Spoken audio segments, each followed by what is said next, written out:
As with all of our presentations here at Royal Roads University, it's so important that we begin with an acknowledgement of our traditional lands. Here at Royal Roads University, we acknowledge that our campus is located on the traditional lands of the Kusepsum and Lekwungen ancestors and families. It's with great gratitude that we live, learn, work, and play, where present and future Indigenous and non-Indigenous students, staff, and faculty come together. This is a great time to test out that chat box. Again, looking at the black bar below, clicking on the chat box icon, the chat box should appear. If you feel comfortable, let us know where in the world are you joining from today. And if you're coming into our webinar with any specific questions, feel free to pop them in now. Before we get to know all of you in our chat box, let's start with introducing who we are. Well, my name is Selena Kunar, and I'm an education specialist here at Royal Roads, and I am so excited to be part of this conversation exploring our Master of Arts and Graduate Diploma in Educational Leadership and Management. To do so, we brought in Dr. Frederic Fovet, the program head, to talk all about our programs today. Thanks for being with us, Frederic. Thanks for inviting me. So yes, welcome. I am Frederic Fovet, Associate Professor in the School of Education and Technology. I'm the program head, and I teach a course as well on the program itself. Amazing, and we'll hear more from Frederic in just a few slides. So you got to know a little bit about us. We're getting to learn a little bit about you via the chat box. So next, we're going to head into an exploration of the Royal Roads University experience. Of course, talk about our programs themselves. Cap off with some chat about our admission and application requirements. And of course, leave time for some questions and conversations as well. I'll mention that we're so lucky to have Lisa Murray from our enrollment team joining us today as well. You'll see Lisa very much in our chat box, sharing helpful links as we move through our presentation and answering any questions that come up as well. So big thanks to you, Lisa, for being here. So with that, we're just going to take a couple seconds to help acquaint you with Royal Roads University. So while you take a quick look at these beautiful photos, let me tell you a little bit about who we are. Here at Royal Roads, we've maintained our commitment to small class sizes and a real conversational way of teaching, because we believe this way of learning allows our classrooms to become think tanks and learning to become a way of life on our campus. We're not about one-sided lectures or furious note-taking, but you'll notice that very quickly we're about interactional conversations, exploring theories, and sharing our different perspectives. We're really lucky to have our classrooms led by what we call scholar practitioners. So our faculty members are not only academic experts in their field, but they're out in the world putting into practice what they're bringing into our classrooms. This is very important to us, to have our faculty and our teaching teams be practitioners, as our classrooms are full of practitioners as well. So people just like you who are out in the professional world, creating change in your K-12 or adjacent learning environments. We're so lucky that here at Royal Roads, we have what we call both standard and flexible admissions, which allows us to create learning communities called your cohort that bring together folks from a variety of different backgrounds, variety of different educational and professional experience and personal experiences as well. But we'll talk a little bit more about the cohort model as we move through chatting about our program today. In short, here at Royal Roads, being a university for working professionals means that our programs were developed exactly for you, working professionals, folks who are interested in not only the theory behind what we're doing, but that real world application. And here at Royal Roads, we do exactly that, real world problem solving in real time. So let's talk a little bit about our programs and see how we bring that to life in these Master of Arts and Graduate Diploma. So over to you, Frederic. Thank you, Selena. So I'm going to talk to you a little bit about the program itself and give you some details on the courses, etc. I think we'll go to the next slide. So in general terms, in this year, we're reading from the program description. The purpose of the program is to help aspiring and existing school administrators develop the knowledge and skills that will enable them to function as effective leaders in today's and tomorrow's challenging educational environment. So what does that mean? So we normally are seen by many of our applicants as a qualification that is very useful in operating a shift from classroom practitioner to a leadership role within education. That could be broad. It could be, people might be aiming for a vice principal or principal role. They may have other leadership roles that they have their eyes on within their organization. It may be a school, it may be another environment. We have people come from language schools, sort of private sort of organizations that are supporting students. But in each of these personal journeys, we have seen the ideal candidates be classroom practitioners who have some experience with teaching in classroom practices, wanting to operate that shift towards some form of leadership within their organization. So that's what we cater for. And we'll go to the next slide. And so there's quite a few slides that have a lot of visuals here. You see at the center, we have a sort of a visual representation of the sort of the essence of the program, and it sees itself. And then around, we have many of the key values that are threaded throughout the courses. So if you look at the center, we have this osmotic relationship between leadership and learning. Any graduate program in leadership in education is going to imply this sort of back and forth relationship. We are looking at learning, but within the perspective of leadership and decision making and executive sort of roles. And then that leadership isn't as it would be in other businesses, but it's really leadership for learning. So, you know, both of these concepts are connected throughout the program. In the themes that you see around, again, illustrate some of the themes that are woven into the programs. Enhancing self-awareness, you will see a lot of vocabulary in the description of the program that reflect back to self-reflection. The program is catering to people who are often mid-career, so there's an awful lot of space there and opportunity for people to reflect on their practices and what needs to change and what the areas for growth are, etc. If we go left to right, we see the next one is making evidence-based decisions. This is, again, a keynote value of the program in the sense that Celine talked about scholar practitioner. We are very conscious of being at the juncture of theory and practice between academia and the field. So a lot of this is to enable you to collect that theory and that understanding in the classroom, but be able to take it right back for decision-making in your environments. Decision-making that obviously is evidence-based and supported by theory. Planning for school improvement, that gives you a good idea. Again, we're looking at this degree having an immediate impact for you on your ability to make decisions within your organizations. I'm losing my voice, so you're going to have to I apologize. It always happens, of course, when you have a webinar. Supervision for teacher growth. Again, we will see that the point of really one of the main aim of this degree is to support students as they're shifting from their role as teachers to a role as a supervisor or leader. And that includes a lot of development of certain specific competencies. Developing student assessment systems, communicating effectively. There are 2 courses on the program that look at communication within educational organization. That's quite a large part of the curriculum. Leading with technology, you have obviously this is one of the big challenges for schools and for leaders. So we have a course that specifically looks at that. It's the 560 course. Using change management process. Obviously, all of our schools and all of our organizations in education are confronted with new realities. One of them has been COVID, for example, but there are others, such again, integration of technology, the diversification of the student population, internationalization of our respective markets, etc. So we do look at all of these challenges through the lens of systems thinking. You will see me use that term again later, but also change, management of change. So using management of change processes and theory is going to be important.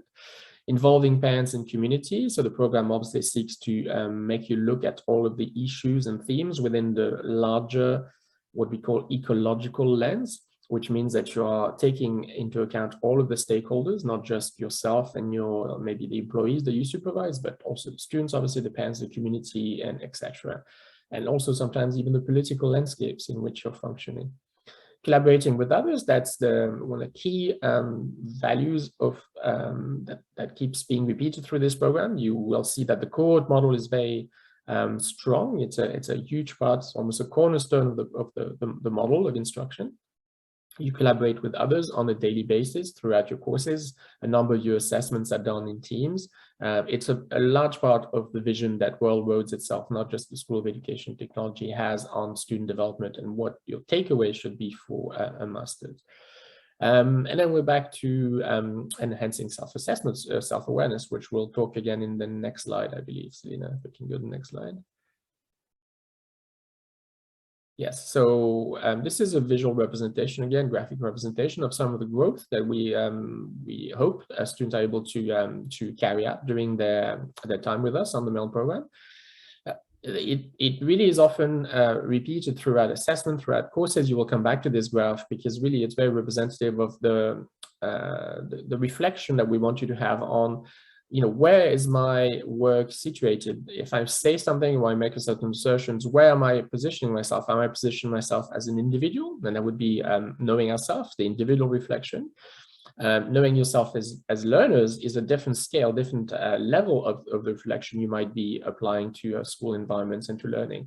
You are yourself in a program, so you are yourself learners, and that gives rise to a certain number of reflection and observations that you make as a learner yourself, using certain theories that have to do with you know, student perspectives, etc. Most of you are classroom practitioners or have been in the past, and so you also have that inherent lens that you're looking at school issues and school challenges from the lens of teachers. And the program obviously supports you in going further and adding yet another layer in your reflection on practice, which is the reflection as leader. And that is the lens that you develop throughout the program, throughout the 2 years. We'll go to the next slide, Selena. So just an overview now of more in practical details of the program. So the program is the Master of Arts. It's a 2-year program. It's a 33 credit program. And there are several completion options. We'll look at that and we'll repeat this. So don't be afraid if it seems a little confusing at first, but there's a normal, so what we call course-based progression, which means that you take courses throughout the 2 years. Or we also have a thesis route, which means that halfway through at the midpoint after course 560, you have the option of doing a thesis, which then takes up the entire last year of your program. So these are the 2 options and the 2 routes that exist within the program. If you have questions about the thesis decisions about being a thesis student or going through the course route do not have to be taken now. The decision and the application process happens at the end of the 3rd course. So after residency, which is 2 courses, and then 1 more course, which is the 510, which is introduction to research, basically. After that course, you have the option of building your application towards thesis application, well, to apply for the thesis route. Then you have to be accepted, etc. And then that begins sort of 9 months after that.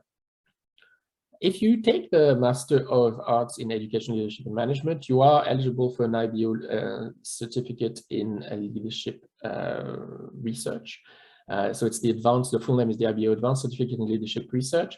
It is possible to obtain it with no further work than the work that you carry out during the Masters. We have an agreement with IB organization in the sense that they have felt that the content that we deliver meets the expectations for the IBO, for that IBO certificate.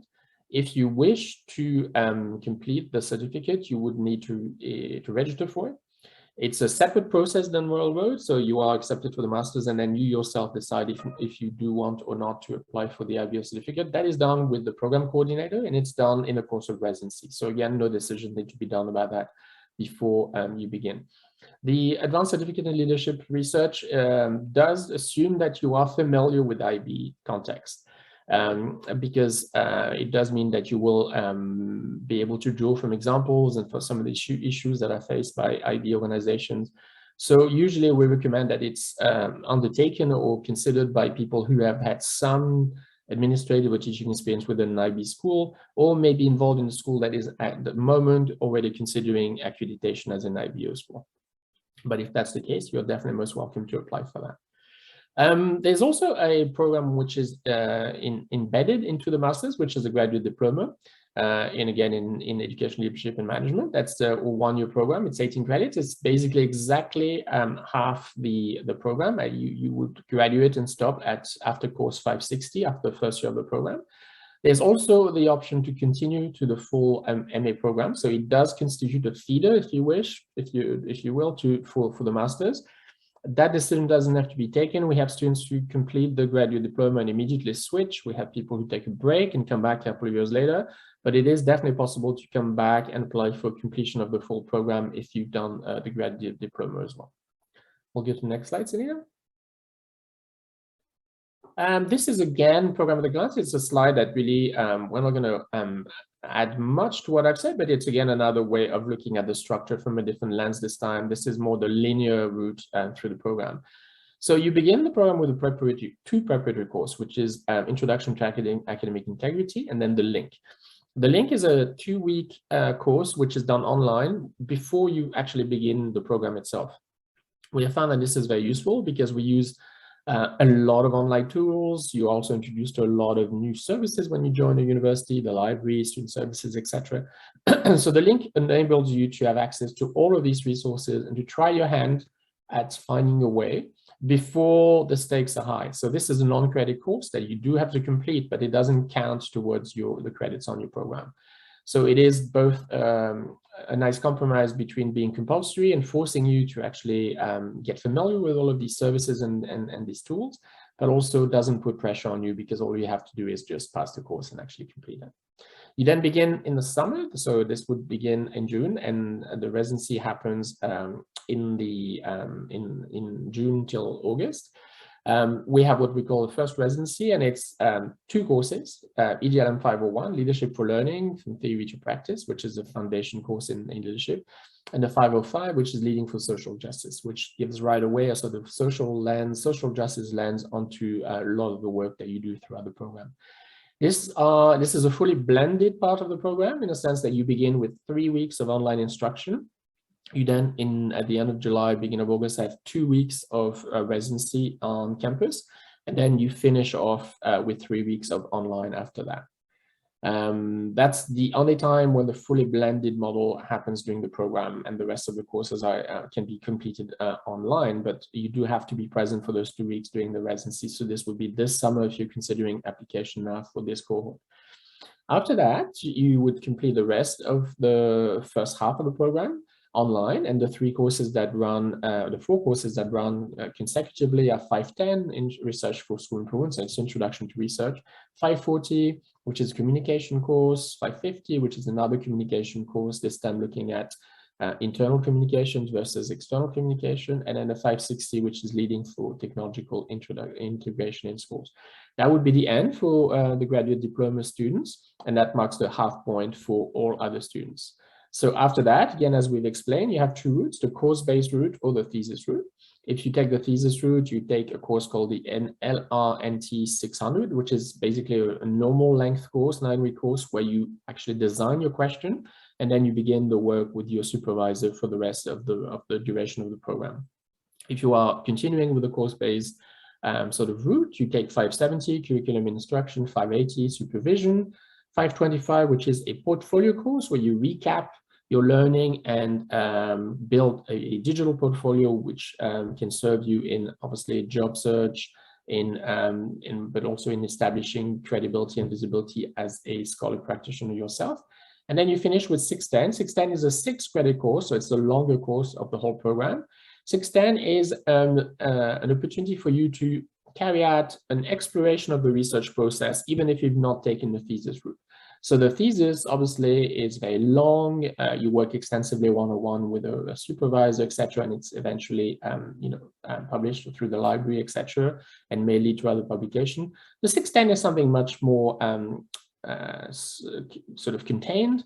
It's only assessed internally, so it doesn't get assessed externally, but it does allow you to carry out a small research project within your context. The aim there is not so much to end up with a product that is necessarily as extended and as credible as it might be, but you will go through ethics process, data collection, writing up your findings on what we call a major project.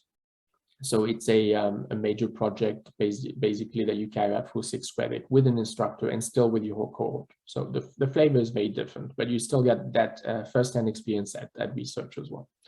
We'll go on to the next slide, Celia. Yes, the program is a TQS approved program within British Columbia. In some other provinces too, it does satisfy the teacher qualification requirements. So you would need to do your own checks with your own provincial sort of authorities to find out. But within BC, that has been clarified. And we'll go to the next slide. So the IB Certificate in Leadership Research we've talked about. Again, if you have questions about that, we can obviously answer them today, but there's no need to worry about that as you complete an application. This is a decision that you make later into the program. We also have Marlene, one of the program coordinators, who's the point of access and resource person for IB. So she has all the information. She can give you all the details that you require. So you can make an informed decision later in the program at the end of residency usually, so towards August, as to whether you wish to consider the IBO certificate.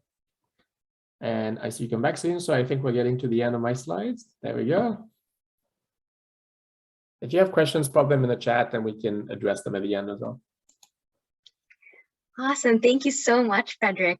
I always feel for you. We give you such a small amount of time to go through so much information. So for anyone who has questions, as Frederic said, pop them in the chat box. We're going to go quickly through some admission and application information now, and we'll leave time for questions. So let's dive in. When talking about how to apply, we like to kick off with our admission requirements. As mentioned, here at Royal Roads, we have both our standard and flexible admissions. So for standard admissions, we'd be looking for educational professionals with a 4-year undergraduate degree in a related field from a recognized post-secondary institution. We'll also look for some relevant work experience. Looking towards flexible admissions, flexible admissions is for those folks who may not have that complete undergraduate degree, but have significant years of experience within the educational environment. So for flexible admissions, we look for some undergraduate education and significant relevant work experience.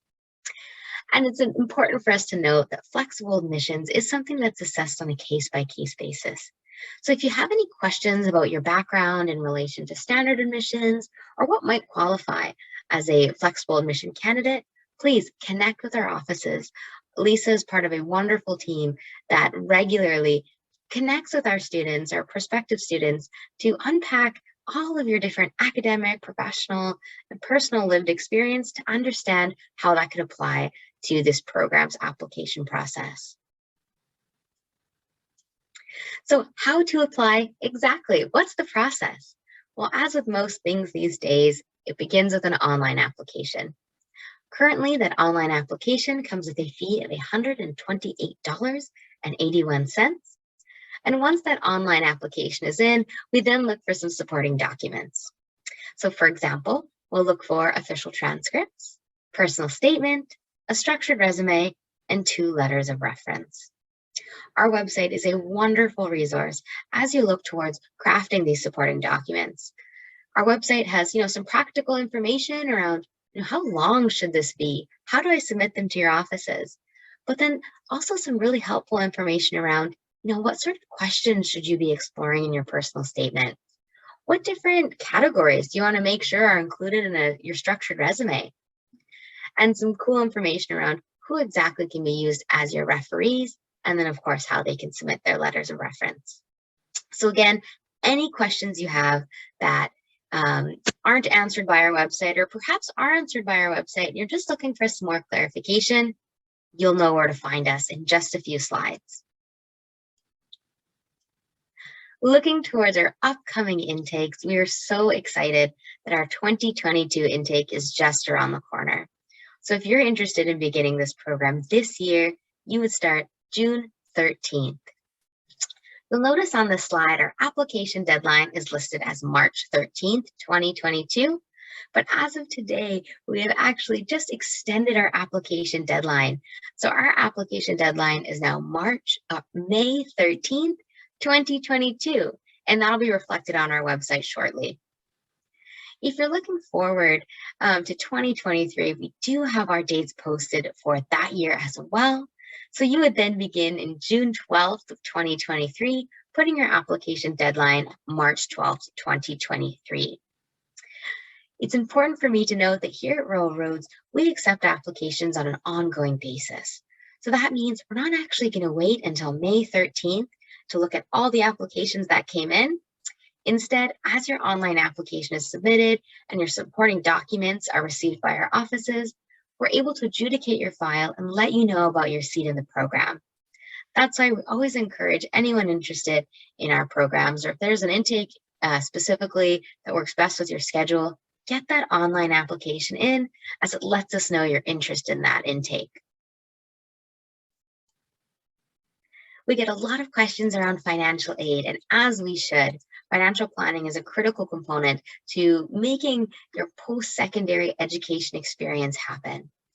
So we're very excited that here at Rural Roads, we have a wonderful financial aids and awards office staffed with specialists who have their fingertips on a wide range of information from loans, awards, scholarships, and other types of funding as well.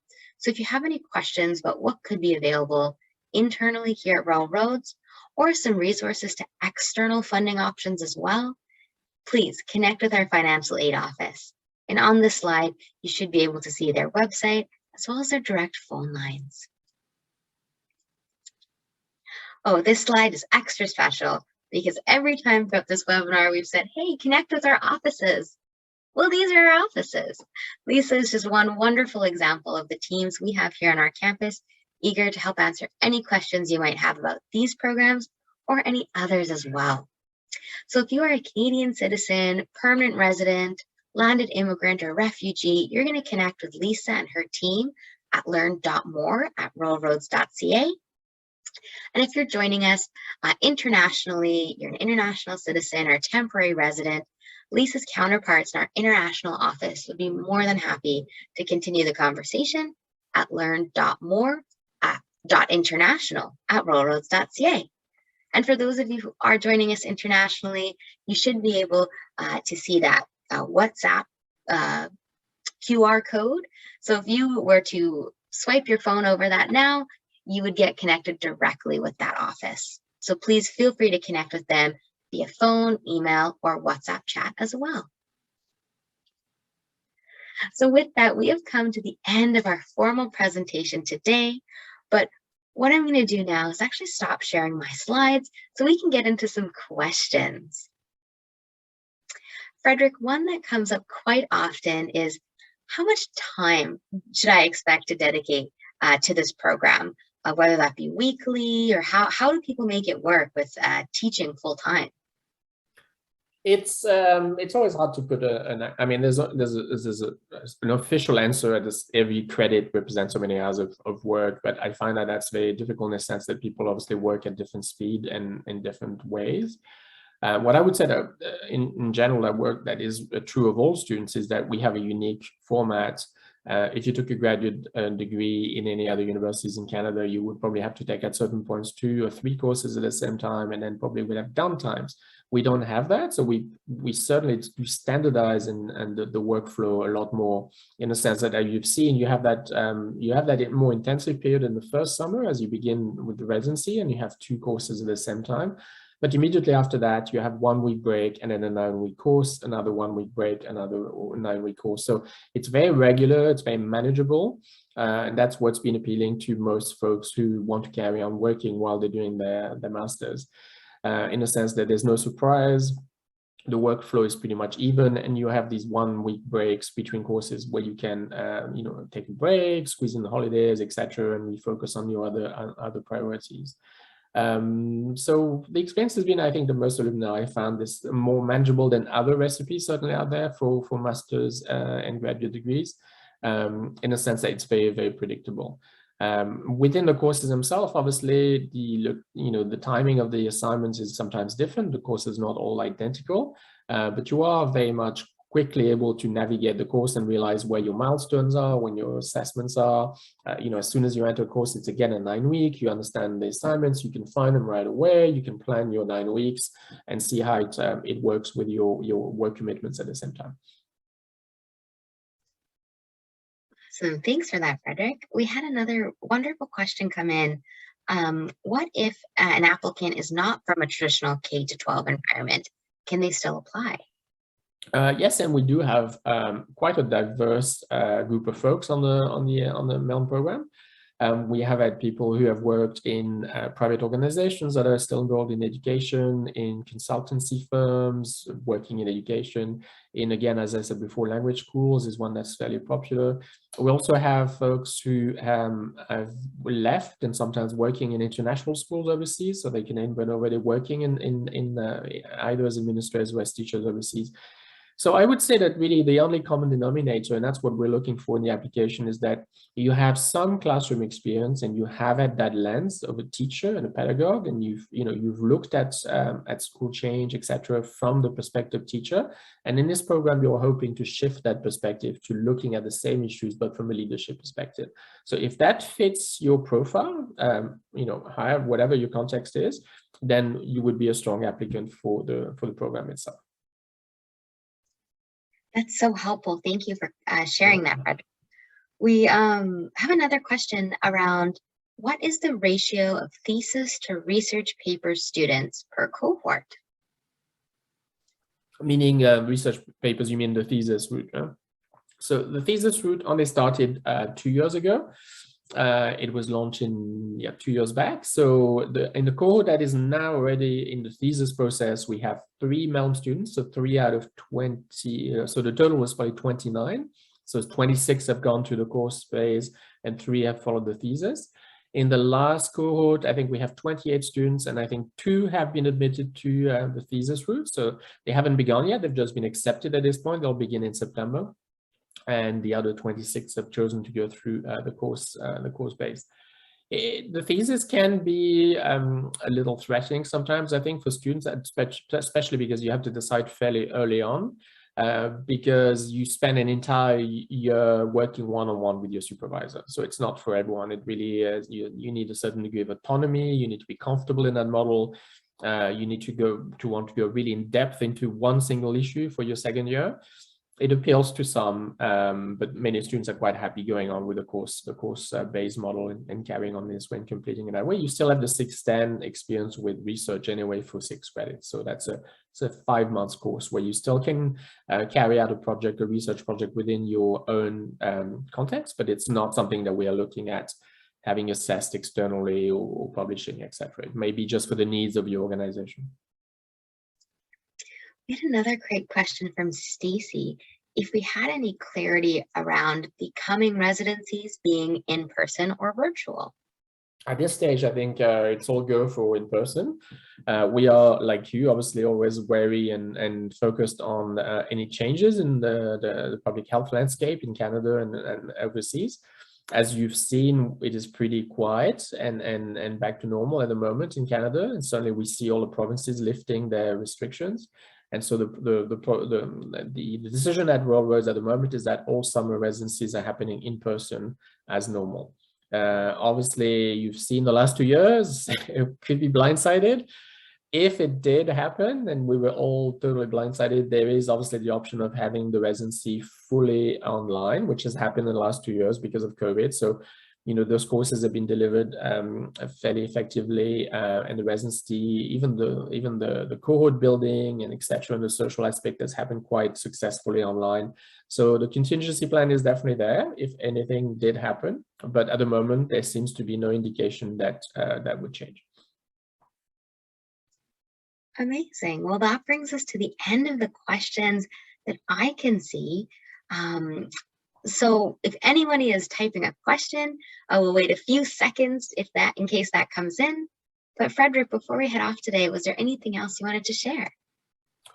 No, I'm trying to think back of some of the questions that we've had in the past. I think one of the questions that we do get is about the personal statement in the application. I think, again, if you go back to what I stressed we were looking for, so to have that classroom experience, that teaching experience of some form or other, and then looking at your needs. So why do you want those leadership competencies? What is the challenge ahead of you? Why are you wanting to have this degree, and what will it fulfill as in terms of needs? That is what we're trying to see in a statement, a personal statement. So I would focus really on in layperson terms, on stressing the experience that you've had as a classroom practitioner and the needs that you see ahead in needing those leadership competencies and why this would be a good fit for you. That's really what we're looking for in the statement, personal statement. Thank you, Frederic. You're right. We get that question a lot. And if you have any other questions about any part of the application process, we're always here to chat. And Lisa has actually shared in our chat box that if you're hoping to chat with alumni to hear about their experience in the program and how their learning has helped them as they move forward, you can always connect with Lisa directly at lisa.murray@royalroads.ca, and she can help set that up. So with that, I think we've come to the end of our session today, but as mentioned, not the end of our opportunities to chat with you. So please, if you have any questions, you can find us at learn.more@royalroads.ca or learn.more.international@royalroads.ca as well. So with that, we wish all of you a wonderful rest of your morning, afternoon, or evening, depending where in the world you're joining us from or when you're watching this recording. Bye, everyone. Bye, everyone.